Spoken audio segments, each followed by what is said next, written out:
discussing the topic of correlation. By the way, I'm Enriquez and I am from ECET423. The first one is y of n. When x of n is convolved with a version of itself.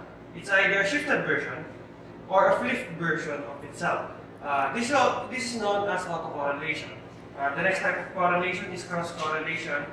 This is when a signal output is a signal from another source convolved with a flipped h of n. So we come to our examples. Our first example is for autocorrelation. So we have y of n is equivalent to convolution of x of n to a flipped version of x of n. So first we need to write in matrix form x of n.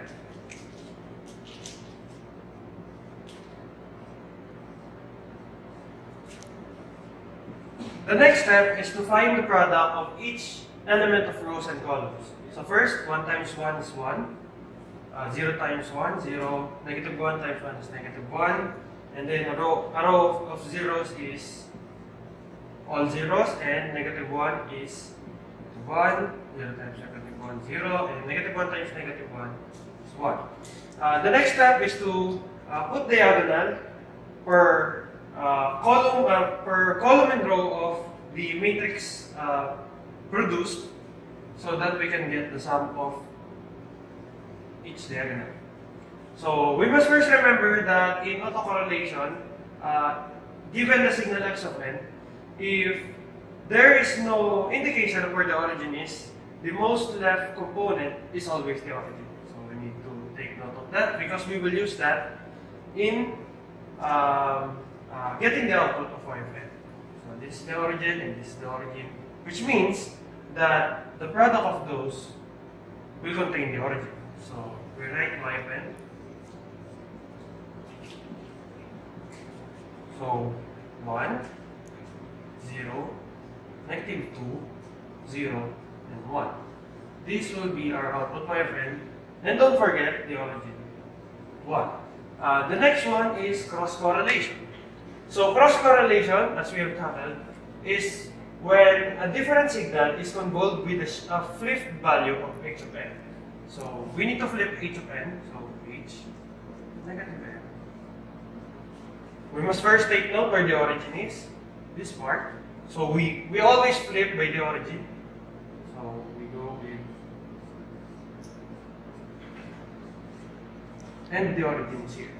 So we again write in matrix form.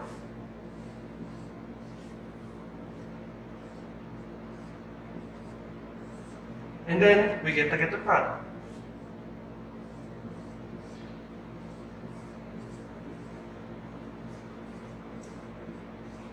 After that, we get the put diagonals on our output.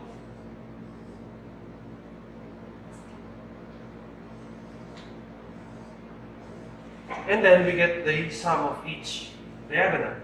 But first, we must remember where the origin is. So we get the origin here, which is 1 of x of n. So we put a mark over it, and the flipped value of h of n. So we put a mark over it. And then the product of the two components, which is this will contain our origin. So we can put y of n is equal to 1, 0, negative 1, 1, 0, negative 1. So this is the two types of correlation. Thank you for listening.